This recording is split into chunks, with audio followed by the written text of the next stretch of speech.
Ser inteligente te está frenando. No lo digo como provocación. Lo digo porque lo he visto repetirse sin excepción en las personas más capaces que he conocido.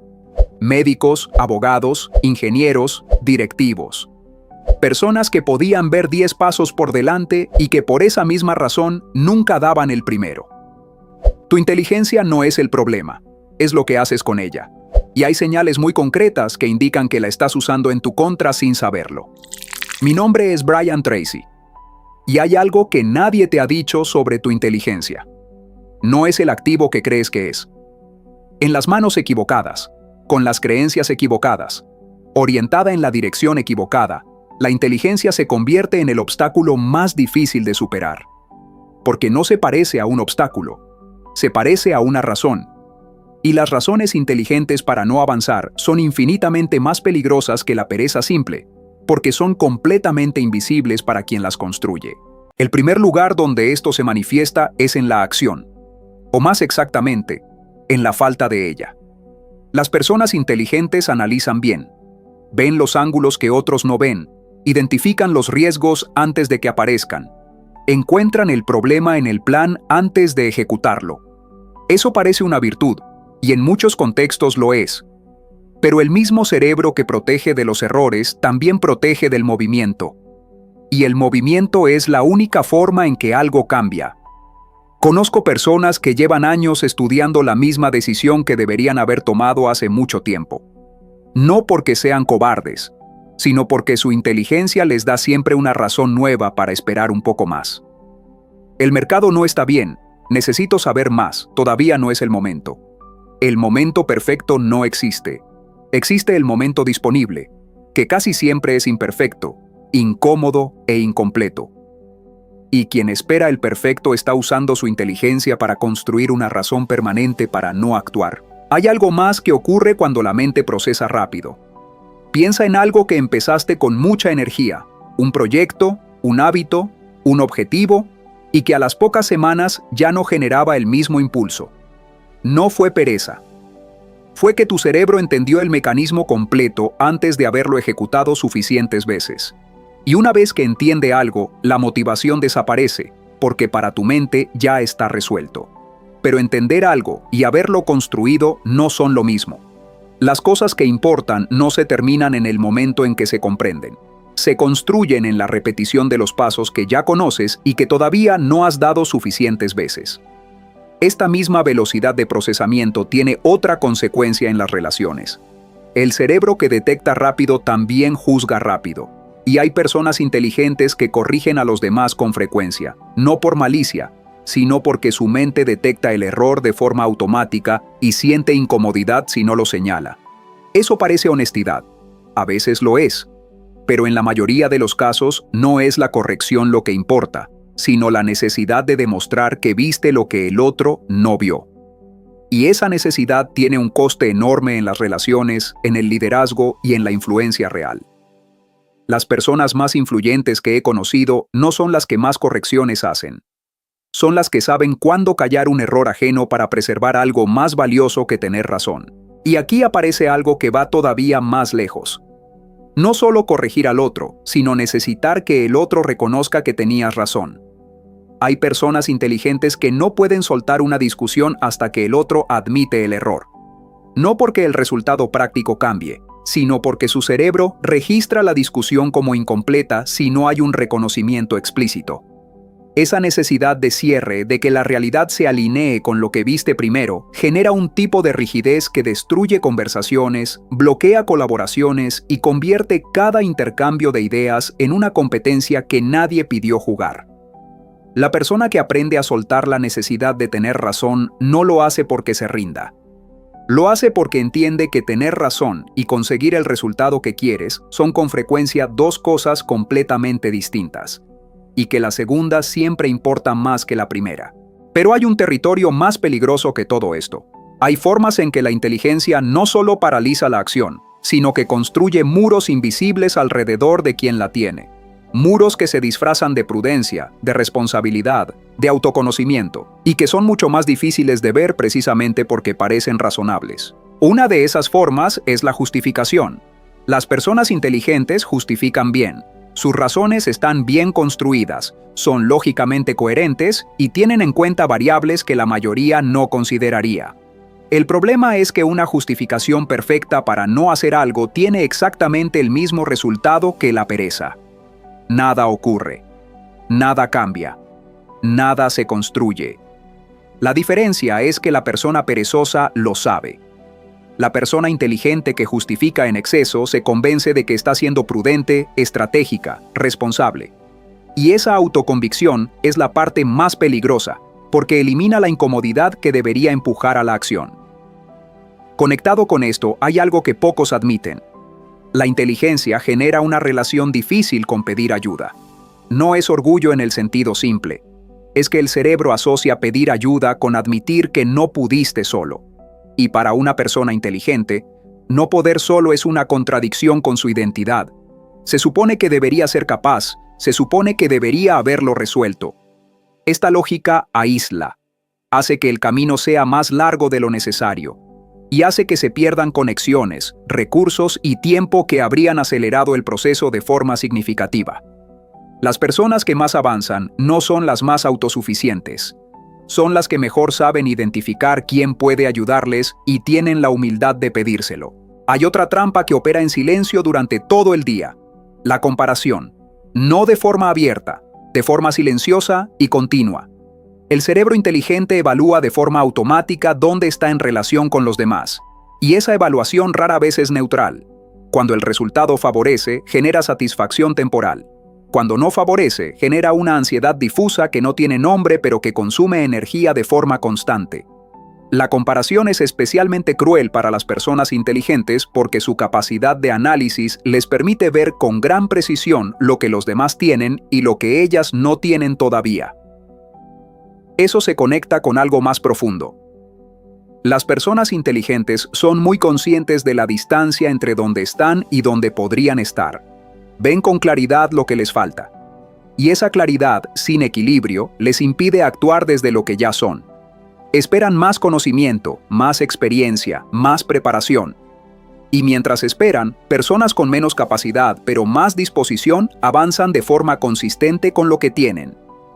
Actuar desde donde estás siempre será más poderoso que esperar a estar donde crees que deberías estar. Y detrás de esa comparación constante hay algo todavía más silencioso. La persona inteligente no solo se compara con otros, se compara con la versión de sí misma que existe en su propia cabeza. Y esa versión es perfecta. No comete errores, no tarda demasiado, no necesita intentarlo varias veces para acertar. El problema es que esa versión no existe fuera de la mente, y cuando el resultado real no está a la altura del imaginado, el cerebro interpreta que algo ha fallado antes de reconocer que algo ha avanzado. Esta hiperexigencia silenciosa es una de las formas más crueles en que la inteligencia trabaja en contra de quien la tiene. Porque no paraliza de golpe, lo hace despacio, convirtiendo cada pequeño logro en una evidencia de lo que falta en lugar de una evidencia de lo que ya se tiene.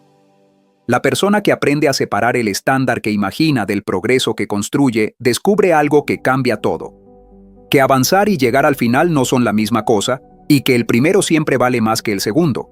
Todo lo que has escuchado hasta ahora tiene algo en común. Son formas en que la inteligencia trabaja hacia adentro, bloqueando al que la tiene. Pero lo que viene ahora es diferente. Son las formas en que esa misma inteligencia afecta a cómo el mundo te percibe, a cómo construyes o destruyes tu autoridad, y a si terminas dejando algo real detrás o solo una colección perfecta de razones para no haberlo hecho. Y hay algo que conecta todo lo que acabas de escuchar con la forma en que la persona inteligente se relaciona con el fracaso. Hay una trampa muy específica que ocurre aquí. El cerebro que analiza bien también anticipa bien las consecuencias de equivocarse. Ve con claridad lo que puede salir mal, lo que se puede perder, lo que los demás pueden pensar si el resultado no es el esperado. Y esa visión tan clara del fracaso posible genera una relación con el error que las personas menos reflexivas no tienen. Para la persona inteligente, equivocarse no es solo un resultado negativo, es una contradicción con su identidad. Se supone que debería haberlo visto venir. Se supone que con todo lo que sabe no debería haber cometido ese error. Esa lógica convierte cada fracaso en una evidencia de insuficiencia en lugar de convertirlo en lo que realmente es. Información sobre lo que no funcionó. Datos para la siguiente decisión. Experiencia que no se puede comprar de otra forma. He conocido a personas brillantes que dejaron de intentar cosas importantes no porque les faltara capacidad, sino porque no podían tolerar la idea de equivocarse delante de los demás. Esa intolerancia al error visible es una de las formas más silenciosas y más devastadoras en que la inteligencia limita a quien la tiene. Porque el aprendizaje real no ocurre en el análisis, ocurre en el intento, y el intento siempre incluye la posibilidad de fallar. Las personas inteligentes también tienen una relación particular con sus límites, saben exactamente dónde están sus bordes, y a veces los comunican con demasiada precisión. Mostrar con exactitud dónde está tu límite es mostrar exactamente dónde pueden presionarte. El mundo no siempre usa esa información para respetarte. A veces la usa para probarte. La persona que ha aprendido esto no necesita declarar sus fronteras. Deja que su conducta las establezca. Porque los límites que se sostienen en silencio generan más respeto que los que se explican constantemente. Y esa misma dificultad para soltar el control aparece también en otra dirección, en la relación con la incertidumbre. La mente inteligente necesita entender el porqué de todo antes de comprometerse con algo. Eso parece rigor, pero hay cosas que solo se entienden haciéndolas. Hay resultados que solo llegan antes de tener todas las respuestas. Y quien espera comprenderlo todo antes de actuar pierde oportunidades que pedían movimiento, no certeza. El mundo real casi nunca ofrece información completa. Ofrece señales suficientes. Y hay que aprender a confiar en ellas. Hay una última forma en que el control se manifiesta que pocas personas reconocen en sí mismas porque opera de forma completamente invisible. La persona inteligente monitoriza de forma constante cómo la perciben los demás. No de forma consciente, no de forma deliberada, pero su cerebro está registrando continuamente si su imagen está a la altura de su capacidad, si los demás ven en ella lo que ella sabe que tiene, si la forma en que se presenta comunica lo que quiere comunicar. Esa monitorización constante consume una energía enorme que debería ir a la construcción. Y genera un tipo de ansiedad social muy específica, no el miedo a no gustar, sino el miedo a no ser visto como lo que realmente se es. La persona que aprende a soltar esa monitorización no lo hace porque deje de importarle cómo la perciben. Lo hace porque entiende que la única percepción que puede controlar de forma sostenida no es la que construye con las palabras, sino la que construye con la conducta repetida, y que esa conducta, cuando es coherente y constante, habla por sí sola sin necesitar supervisión. Y hay una última forma en que todo esto se manifiesta que consume más energía que todas las demás juntas. El cerebro entrenado para detectar riesgos lo hace de forma automática y constante. Eso tiene un valor enorme en los contextos correctos. Pero cuando se aplica sin equilibrio a la propia vida, genera un estado de alerta permanente que consume la energía que debería ir a la construcción. Las personas que más construyen no son las que menos problemas ven. Son las que han aprendido a pasar rápidamente de la identificación del problema a la búsqueda activa de la solución. El tiempo que se pasa en el problema es tiempo que no se pasa en la salida. Y la salida siempre existe. Encontrarla requiere dirigir la inteligencia hacia adelante, no hacia el análisis infinito de lo que está mal. Si te has reconocido en algo de lo que acabas de escuchar, lo que viene ahora te va a incomodar. Porque no es un método, no es una lista de pasos. Es una verdad sobre la inteligencia que nadie te ha dicho y que cambia completamente la forma en que la usas. La inteligencia no es el problema. Nunca lo ha sido. El problema es creer que la inteligencia sola es suficiente. Que pensar más reemplaza actuar. Que analizar mejor reemplaza ejecutar. Que entender reemplaza construir. No lo reemplaza, lo prepara. Y la preparación que no termina en acción no tiene ningún valor. He conocido a personas extraordinariamente inteligentes que llegaron al final de su vida con una colección perfecta de razones para no haber hecho lo que sabían que podían hacer. Y he conocido a personas con capacidades más modestas que construyeron vidas extraordinarias porque aprendieron algo que las primeras nunca aprendieron. Que el momento de actuar no llega cuando todo está resuelto. Llega cuando decides que lo que tienes ahora es suficiente para empezar. La inteligencia que espera condiciones perfectas es inteligencia desperdiciada. La inteligencia que actúa con lo que tiene es la única que deja algo detrás. No esperes a ser más listo. Ya lo eres. Empieza a usarlo de forma diferente.